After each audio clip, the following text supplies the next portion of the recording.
Baik, berikut ini adalah langkah-langkah strategis dalam merancang produksi media public relation. Nah, sebelum kita membuat sebuah media public relation, hal pertama yang dilakukan oleh seorang PRO atau Public Relation Officer adalah membuat perencanaan strategi. Nah, di dalam sebuah model PR, kita mengenal dengan namanya, yaitu dikenal dengan fact finding, planning, organizing, controlling, lalu actuating, evaluating, dan controlling. Nah, proses itu selalu terus lakukan dan selalu berulang-ulang, ya. Nah, sebetulnya perencanaan ini itu dimulai dari tahap yang namanya fact finding. Nah, menurut Dominic tahun 2000, bahwa yang dinamakan dengan perencanaan adalah sebuah strategis yang mencakup dari tujuan jangka panjang yang bersifat umum dan ingin dicapai oleh sebuah perusahaan, ya. Jadi jangka panjang itu ataupun perencanaan itu adalah mulai dari titik nol sampai kepada tujuan yang ingin diharapkan, ya. Ya, dalam perencanaan strategi bidang PR ini, menurut Kultip and Center dan Brown, dia mengatakan bahwa perencanaan strategis di bidang humas itu meliputi beberapa kegiatan, diantaranya yaitu membuat keputusan mengenai sasaran dan tujuan program. Kedua, melakukan identifikasi halayak. Setelah itu langkah ketiga adalah harus bisa menetapkan kebijakan atau aturan untuk menentukan strategi apa yang akan digunakan. Nah, setelah itu baru memutuskan sebuah strategi yang akan digunakan, ya. Nah, itu adalah beberapa langkah yang digunakan atau yang dilakukan menurut Kultip and Center. Nah, langkah selanjutnya dalam hal pembuatan perencanaan itu harus dilakukan identifikasi masalah. Apa identifikasi masalah? Karena masalah itu adalah luas dan kompleks, maka kita jangan atau bisa menyelesaikan semua permasalahan dalam satu waktu ataupun semuanya secara komprehensif, itu tidak mungkin lakukan. Yang bisa kita lakukan adalah memilih, lalu mengkategorisasikan, lalu apa yang akan diselesaikan terlebih dahulu. Nah, itulah namanya identifikasi, ya. Jadi memilih beberapa bagian yang akan diprioritaskan untuk diselesaikan. Nah, dalam identifikasi ini maka analisis sikap dan relasi organisasi dengan lingkungannya, lalu dibuat analisis opini dan dibuat analisis potensi masalah dan kebutuhan atau peluang yang mungkin akan bisa kita dapatkan. Nah, ini adalah namanya mengidentifikasi permasalahan.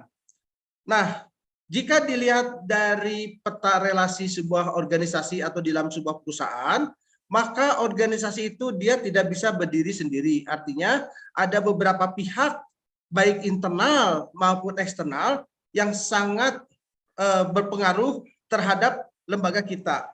Di dalam sebuah public PR kita sudah mengenal dua, ya, internal dan eksternal. Yang akan kita bahas itu adalah yang peta relasi secara eksternal. Nah, relasi di antara eksternal itu salah satunya adalah ada stakeholder atau pemegang saham. Kita pernah mengetahui bahwa stakeholder itu bisa di internal maupun di eksternal. Lalu ada investor, lalu ada karyawan, ya, yang masuk ke dalam public internal, lalu ada pemasok, ada pelanggan, ada government, lalu ada komunitas, serta kepentingan-kepentingan masyarakat ataupun LSM yang ada di lingkungan organisasi kita. Nah, inilah yang harus diperhatikan di dalam membina hubungan dalam sebuah institusi, ya. Nah, setelah itu lalu perencanaan kita harus ditetapkan tujuannya. Tujuan kita itu apa?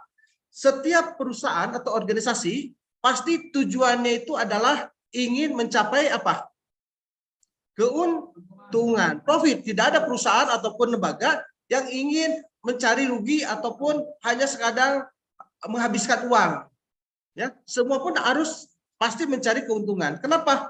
Karena sebuah organisasi atau lembaga dia memiliki beban di dalam sebuah organisasinya. Dia harus bisa menggaji, dia bisa harus biaya operasional, dia harus bisa memenuhi segala kebutuhan-kebutuhan yang ada di dalamnya. Otomatis maka keuntungan biasanya menjadi hal yang ditujukan. Berapa keuntungan yang akan diraih pada tahun ini, ya.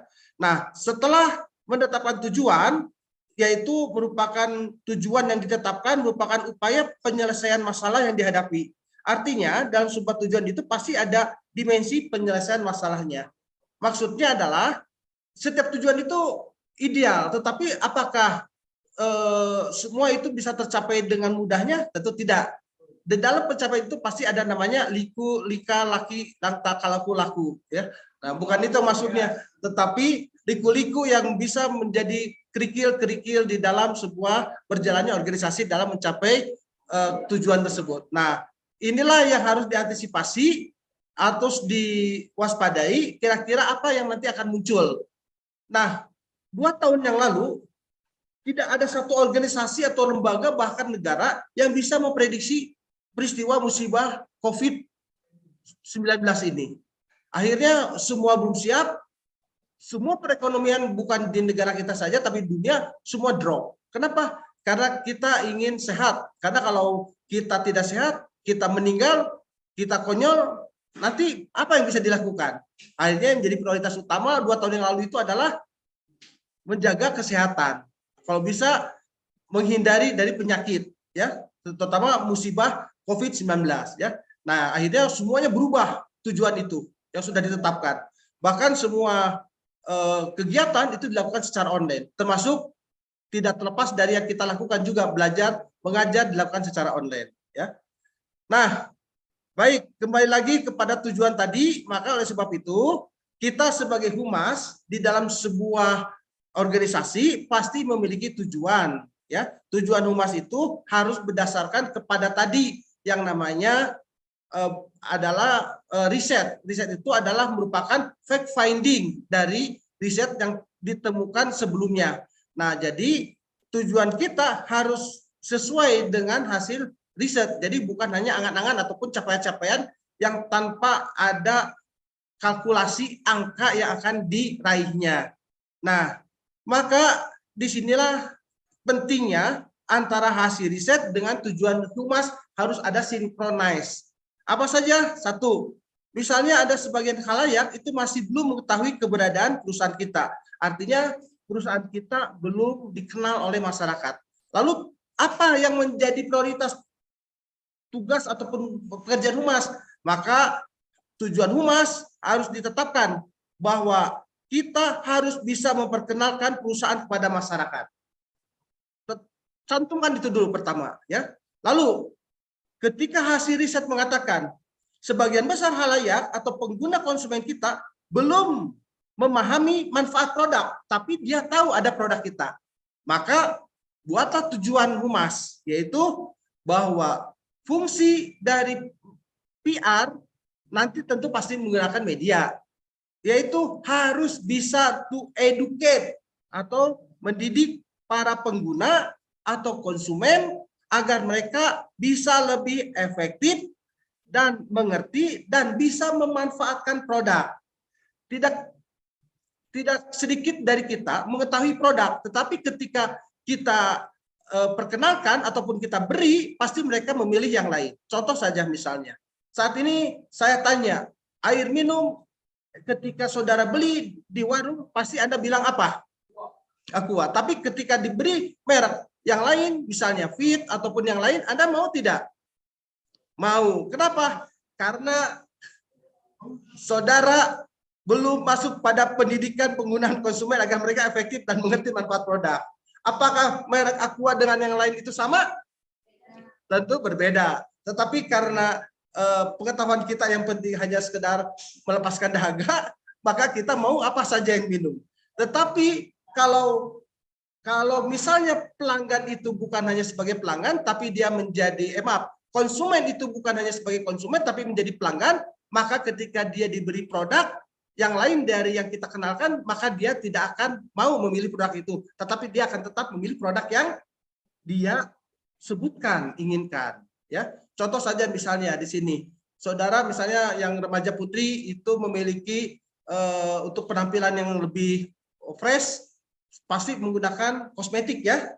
Nah, kan apalagi kosmetik itu menjadi sebuah kepercayaan kan.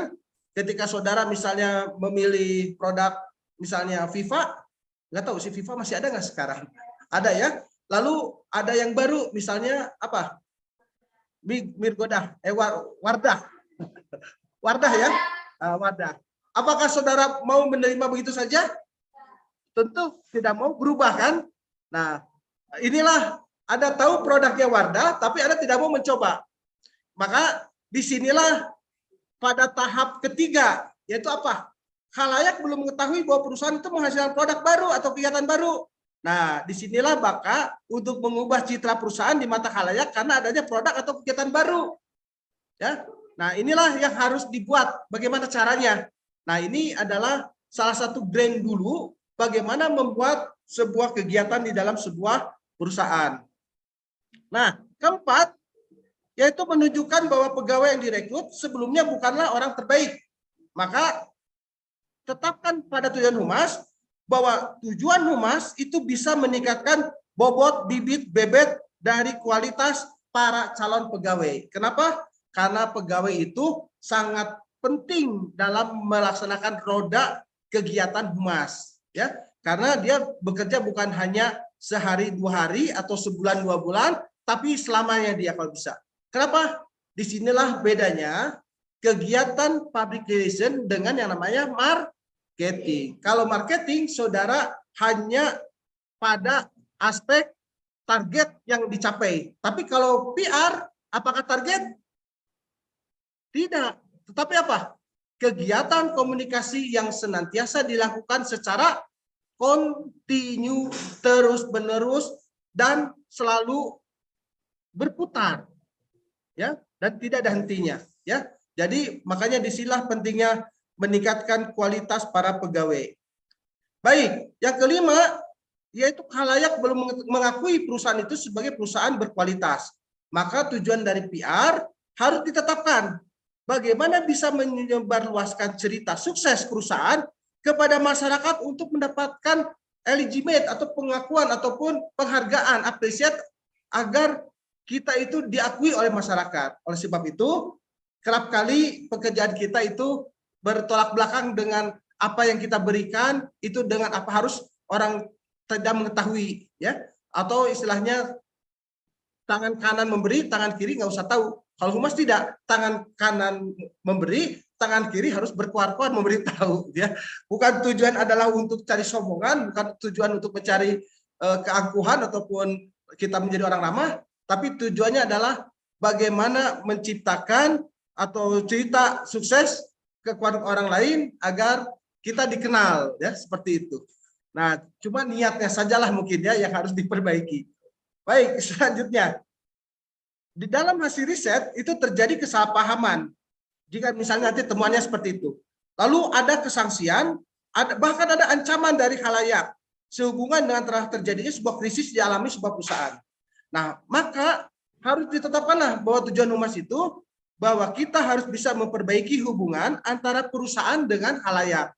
Siapa khalayak ini? Yaitu adalah konsumen, pelanggan, customer, ataupun di pihak-pihak dari luar organisasi kita. Nah, ketujuh, baru politisi dan pejabat itu belum memahami kegiatan produk yang positif agar perusahaan itu terhindar dari undang-undang yang merugikan. Nah, apalagi sekarang sedang banyak lagi undang-undang ITE. Tapi di lain pihak kita harus kreatif dalam mengemas ataupun menyebarkan informasi. Nah, oleh sebab itu, maka tetapkanlah seorang PR itu harus bisa memperbaiki persepsi perusahaan di kalangan pemerintah, ya. Nah, inilah hal-hal yang perlu saudara lakukan sebelum kita membuat sebuah skala prioritas dalam memilih tujuan. Nah, jadi tadi itu adalah skala prioritasnya. Nah, sekarang apa yang paling utama? Yang pertama adalah yang dilakukan PR adalah harus mengutamakan tujuan jangka panjang daripada jangka pendek. Ya, jadi itu yang utama. Karena sekali lagi PR itu kan bukan hanya cari keuntungan sesaat. Ingat, sebuah institusi organisasi yang dibina sekian tahun, tetapi gara-gara ada nilai setitik, maka akan menjadi rusak susu sebelangga. Seberapa biaya yang besar dikeluarkan sehingga perusahaan citra kita bagus, tetapi satu saja peristiwa itu akan mengakibatkan runtuh rontoknya orang kepercayaan kepada kita. Kalau itu institusi, itu bahkan yang menjadi perusahaan yang jelek. Tapi bagaimana kalau produk? Maka produk kita akan cacat dan tidak ada orang atau konsumen percaya pada produk kita. Apa akibatnya? Maka produk kita tidak akan laku terjual. Kalau itu sudah terjadi, maka perusahaan kita masuk pada krisis manajemen atau krisis komunikasi. Akibatnya membangun lagi produk itu membutuhkan biaya yang luar biasa mahal, ya. Dan belum tentu kita bisa sebanding ataupun sekuat sebelumnya. Nah, disinilah maka kehati-hatianlah di dalam membuat komunikasi kepada khalayak. Apalagi jika terjadi suatu komunikasi yang tidak langsung ditanggapi, ya. Nah, inilah makanya menjadi sebuah prioritas utama. Kedua, mempertimbangkan sumber daya manusia yang tersedia. Nah, saudara, ini adalah SDM calon ke depan yang akan menggantikan para PR ke depan dalam era digital. Makanya sekarang itu bukan disebut zaman milenial lagi, tapi saudara sudah masuk generasi Z, ya. Nanti Y, ya. Nah, itu sudah beda lagi zamannya. Sekarang kita anggap bahwa media sosial WhatsApp, apalagi TikTok dan sebagainya itu modern. Tapi coba lihat 2-3 tahun ke depan, apakah itu akan lenyap lagi? Pasti akan tergantikan dengan yang baru. Sama seperti halnya dulu, ya. Dulu kita mengenal yang namanya BBM, ya, BlueBerry, ya, sampai BlackBerry, ya, sampai BB yang lain lah, ya. Bau badan pun ada mungkin, ya. Sekarang udah hilang kan, secara tersendirinya. Nah, sekarang itu sudah mulai lagi yang namanya ya seperti ini, ya, kita bisa berkomunikasi beberapa arah. Nah, nanti itu sudah kita kenal dengan namanya virtual. Jadi saya tidak usah repot-repot seperti ini lagi menggunakan hybrid, tapi semua yang ada di sini menggunakan kacamata, ya. Kacamata langsung kita berkomunikasi secara langsung, ya. Udah luar biasa sekali untuk ke depan ini, ya. Itu pengaruhnya adalah SDM. Nah, selanjutnya harus dipertimbangkan yang ketiga adalah biaya yang tersedia. Ingat bahwa menghabiskan uang belum tentu dia efektif. Oleh sebab itu dalam sebuah kegiatan harus dihitung bahwa komunikasi yang berhasil itu harus efektif dan efisien. Artinya efektif dibagi efisien, itulah tujuan. Belum tentu biaya gede kita habis, tapi kalau tidak efektif maka tidak berhasil atau tidak efisien, ya. Nah, inilah rumus yang paling penting. Efektif dibagi efisien sama dengan 1. Jangan 0. Kalau 1, 0 ke depan masih ada untung. Tapi kalau udah 0, walaupun ke depannya itu 1, 2, sampai 9, tetap nilainya 0. Ya. Itulah yang harus dipertimbangkan dalam pembiayaan. Nah, oleh sebab itu, semakin spesifiknya tujuan yang ditetapkan, maka semakin terukurlah segala hal yang mengikutinya. Karena itu, maka hasil dari suatu tujuan program itu terdiri dari 3 tingkatan. Apa saja itu? 1, hasil berupa sebuah knowledge atau pengetahuan. Itu adalah untuk meningkatkan pengetahuan atau paham atau pengertian ataupun mengetahui yang tidak tahu menjadi tahu, ya. Jadi pengetahuan. Kedua, dalam tujuan program itu harus bisa berupa kecenderungan, tendensi ataupun meningkatkan kepercayaan. Lalu adanya rasa keingintahuan, ya, atau kepenasaran. Minimal dia pernah tahu atau bisa membanding-bandingkan.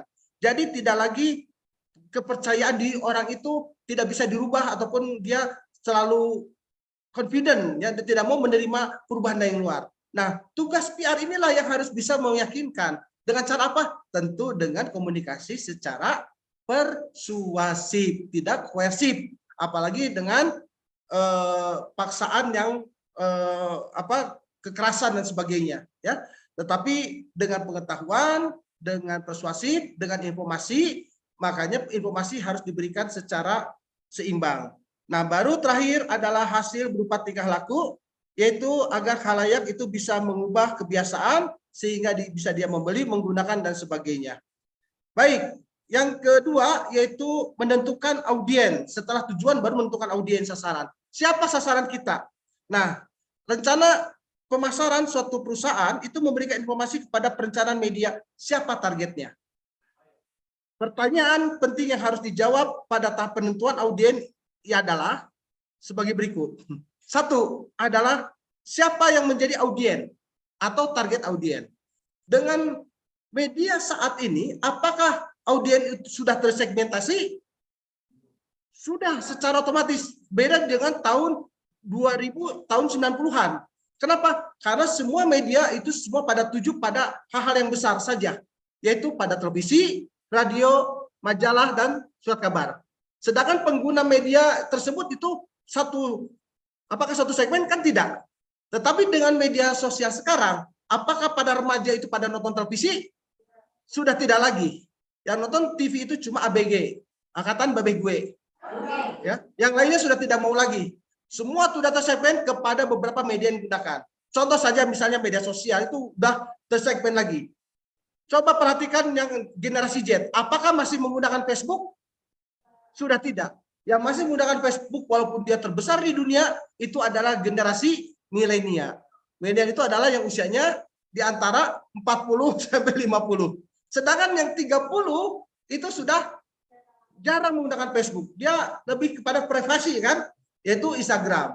Tetapi yang 20 ke bawah, yang generasi Z ini, dia pasti menggunakan media apa? Terbaru. Contoh adalah TikTok yang terbaru. Nah, inilah yang dinamakan target audience. Jadi kalau kita ingin beriklan kepada segmen tertentu, udah jelas target audiensnya di mana, medianya pun mana. Nah, nanti saudara jauh lebih mudah dibandingkan dengan zaman dulu.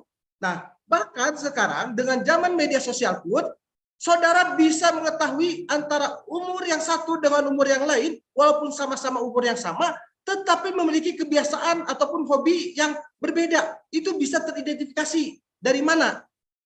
Dari algoritma kebiasaan kita. Contoh saja misalnya, ketika saudara secara tidak sadar, saudara menggunakan jasa online, Gojek, Grab, ataupun yang lainnya, saudara misalnya suka pergi ke mall, yang satu lagi pergi ke masjid. Yang dua-dua ini sama-sama umur yang sama, sekolah sama di Unisba. Yang satu nanti iklannya akan lebih banyak tentang Al-Quran ataupun ini karena sering ke masjid. Yang satu iklannya adalah lebih banyak kepada hal yang komersil. Betul kan? Nah, itulah salah satu dari algoritma yang dibuat. Jadi luar biasa spesifikasi dari target sekarang. Ya. Nah, inilah makanya sekarang orang itu menggunakan Google Analytics itu sebagai referensi di dalam penentukan audiens. Nah, bahkan sekarang di mana target audiens berada itu sudah diketahui spesifik. Bahkan Anda pergi dalam sebulan ini kemana-mana sudah ada rekapnya, betul enggak? Udah ketahuan. Nah, lalu berapa besar target audiens itu sudah jelas. Karena satu orang pasti memiliki satu HP yang selalu digunakan dan itu akan terekap. Ya, jadi sekarang kita tidak bisa lagi mengelak dalam dunia yang saling terkoneksi antara satu orang dengan orang lain. Walaupun saudara tertutup, tetapi tetap secara grafik itu ada ketahuan. Ini sukanya kemana, ini mana. Makanya tidak heran ketika YouTube yang saudara buka dengan yang lain itu akan berbeda. Ya, apa sukanya, hobinya itu akan berbeda. Disinilah makanya berapa besar target audiens, bahkan tingkat konsumsi target pun itu akan bisa ketahui. Ya, dari mana? Dari sini.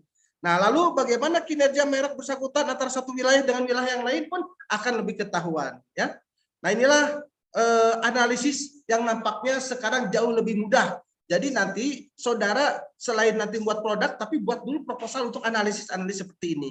Caranya sekarang lebih mudah, Anda tidak perlu berlangganan untuk satu ini, tapi Anda bisa lihat Google Analytics yang memang diperlukan oleh kita. Nah, baik. Ini ada analisis khalayak yang tadi sudah dibahas sebelumnya. Saya bagi dari beberapa kelompok publik itu menurut Leslie. Dia mengatakan ada beberapa bagian. Satu, ada kelompok pegawai dan keluarga. Ya, ini menurut publik ya, di dalam sebuah perusahaan. Karena dia tidak pernah membagi secara klaster spesifik. Karena perusahaan itu kan rata-rata target audiensnya adalah publik, ya, publik internal dan eksternal. Kedua, ada mitra potensial. Artinya apa? Mitra yang memang jadi pelanggan tetap dan dia bisa kompetisi untuk jadi pelanggan. Lalu ada kritikus potensial, yaitu yang selalu memberikan kritik terhadap kita. Memang dia menyerang, tapi kalau itu dianggap artinya kita jangan alergi terhadap kritikan. Kalau jika kita ingin berkembang, ya kita harus bisa menanggapi. Nah, inilah kerap kali ketika ketika kita menerima kritikan itu seolah dianggap bahwa itu adalah musuh atau menjadi sebuah ya, padahal ketika kita dikritik itu adalah saatnya kita untuk mengintrospeksi diri, membangun. Kenapa? Agar kita berkembang. Biasanya orang nggak pernah dikritik, dia hidupnya nyaman, zona aman. Ketika dia mendapatkan masalah, jatuhnya jauh lebih mudah dibanding dengan orang yang selalu bisa diterpa oleh kritik ataupun cobaan-cobaan lah ya. Jadi jangan sekali-kali kita hidup itu anti kritik ya. Selanjutnya ada pihak-pihak yang kemungkinan dia bersifat netral. Nah, ada pihak publik pemerintah, ada kelompok-kelompok masyarakat di sekelilingnya dan media ya. Nah, yang selanjutnya adalah ada grup publik atau akademisi ya, pakar, lalu komunitas di sekitar organisasi, ada pemuka pendapat, ada pemegang saham, ada masyarakat keuangan, ada pelanggan outlet dan sebagainya ya. Nah, ini adalah publik-publik yang memang tidak bisa kita hindarkan di dalam dalam organisasi kita. Nah, selanjutnya yang ketiga yaitu adanya perencanaan media. Apa itu perencanaan media? Perencanaan media itu adalah bagaimana kita memilih dan memilah dari perencanaan media guna mendukung aktivitas sebuah organisasi. Nah, penggunaan media ini disebabkan oleh beberapa alasan. Satu, media yang berbeda memiliki cara penyampaian pesan yang berbeda. Lalu ada penggunaan satu media tunggal jarang sekali mampu menjangkau setiap individu yang menjadi target audiens. Nah, oleh sebab itu dibutuhkanlah sebuah strategi media yang seringkali meminta penggunaan lebih dari satu media. Oleh sebab itu, maka sebuah perencanaan media itu nggak pernah menggunakan satu media, tapi dia medianya banyak tergantung kepada segmen ataupun pemanfaatan ruang apa yang akan dia prioritaskan, ya seperti itu. Baik, apa yang dinamakan dengan perencanaan media? Perencanaan media adalah sebuah proses untuk mengambil sebuah keputusan. Nah, perencanaan ini menjadi panduan bagi seleksi media. Jadi, ketika nanti saudara bekerja di sebuah perusahaan sebagai PR, jangan mentang-mentang dananya banyak, jor-joran kita memilih media untuk beriklan ataupun menyampaikan pesan kita kepada orang lain. Tetapi tetap kita harus memiliki namanya seleksi media dan memiliki referensi. Nah, makanya sebelum membuat perencanaan media, maka diperlukan terlebih dahulu yang namanya perencanaan tujuan media. Maka diperlukanlah tujuan media agar apa? Agar kita mengetahui media objektif atau permasalahan media yang spesifik dan kita mampu nanti untuk membuat sebuah strategi media atau rencana tindak yang spesifik pula ya, yang dirancang untuk mencapai tujuan. Nah, jika tujuan dan strategi media itu telah dirumuskan, maka informasi ini dapat digunakan dalam perencanaan media ya. Oke. Tom Duncan tahun 2005 dia pernah mengatakan bahwa media planning is a process for determining the most cost effective mix of media for achievement a set of media objective. Jadi perencanaan media ini ada sebuah perencanaan media yang merupakan upaya dalam memaksimalkan dampak serta meminimalkan biaya. Nah, ini poin yang pentingnya ya. Kenapa? Karena belum tentu biaya yang besar dia bisa mengefektifkan atau mengefisienkan dari media yang ada terhadap pesan yang ingin dicapai. Nah, penyampaian pesan ini melalui media, terutama media massa ataupun media sosial, seringkali membutuhkan biaya yang besar. Jika media yang dipilih tidak dapat menyampaikan pesan atau tidak dapat memberikan efek maksimal, maka kita harus buat perencanaan yang dinamakan tadi ya, dengan media buying atau media analitik ya, dalam memilih media yang paling tepat. Nah, adapun Tom Duncan, dia menilai bahwa proses perencanaan media juga itu terdiri dari 4 langkah. Apa saja? Langkah pertama adalah satu, identifikasi dulu target media. Kan kalau tadi perencanaan awal ya, kalau ini medianya. Lalu inilah yang dinamakan dengan media targeting. Nah, setelah itu tentukan tujuan media atau media objektif. Media mana yang akan dipakai? Ya, media massa pun banyak, apalagi media sosial sekarang semakin banyak. Bahkan media sosial dalam satu sama pun itu bermacam-macam ya. Contoh saja misalnya sekarang Instagram, apakah hanya cukup Instagram? Tidak, kan ada fitur-fitur lain kan? Luar biasa banyaknya itu, ya. Nah, itu salah satu media saja yang sama, apalagi yang berbeda. Kedua, tentukan strategi media, ya. Dan terakhir, jadwalkan penempatan media atau di scheduling dengan istilah media placement atau menempatkan iklan kita pada media yang tepat waktunya, tepat orangnya, dan tepat sasarannya, ya itu. Nah, maka dalam memilih media itu harus selalu diperhatikan. Satu, karakter media. Nah, karakter media itu kan ada, kalau dulu media massa itu terdiri dari surat kabar, ada majalah, ada tabloid, ada radio, ada TV. Lalu ada yang namanya istilahnya dalam skup yang lainnya adalah media nirmasa, yaitu atau dikenal dalam iklannya itu ada media lini atas, media lini bawah. Nah, media lini bawah ini adalah termasuk brosur, bulet, pamflet, poster, ya, ataupun produk-produk merchandise, ya. Itu karakter dari media. Nah, lalu ada karakteristik khalayak media. Nah, biasanya umumnya komunikan media massa ini bersifat heterogen secara sosiodemografis dan tersebar secara geografis, ya. Itu dilihat dari karakter media.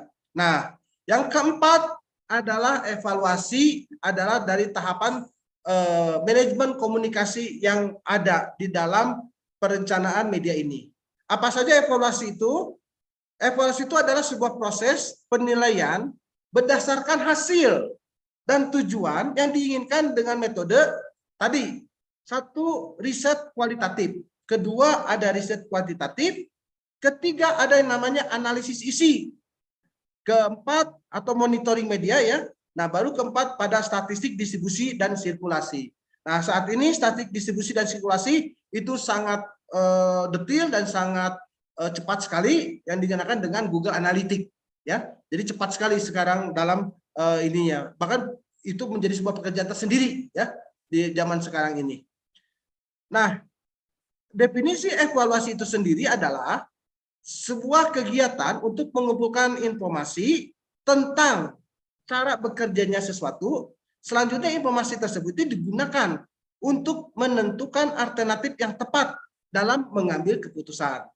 Nah, selanjutnya evaluasi program ini adalah sebuah kesatuan atau unit atau bagian, ya, dari kegiatan yang bertujuan untuk mengumpulkan informasi tentang realisasi atau pengejawatahan atau implementasi perwujudan dari suatu kebijakan, baik dia yang sedang berlangsung ataupun dalam sebuah proses yang masih berkesinambungan. Dan itu terjadi dalam suatu organisasi yang melibatkan kelompok orang guna mengambil keputusan untuk menentukan langkah selanjutnya, ya. Itulah yang dinamakan evaluasi. Pentingnya evaluasi terhadap program PR apa?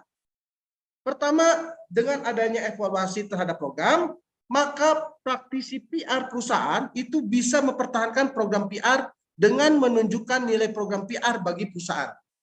Kedua, adanya tuntutan manajemen perusahaan itu terhadap setiap bagian dalam sebuah perusahaan agar setiap pengeluaran SDM perusahaan pada bidang apapun harus dapat dipertanggungjawabkan. Ya, artinya Anda itu bekerja dibayar tapi tidak menghasilkan apa-apa, itu menjadi sebuah zero beban, ya, nilainya 0. Oleh sebab itu harus diupayakan, dioptimalkan agar SDM itu menjadi optimal, ya.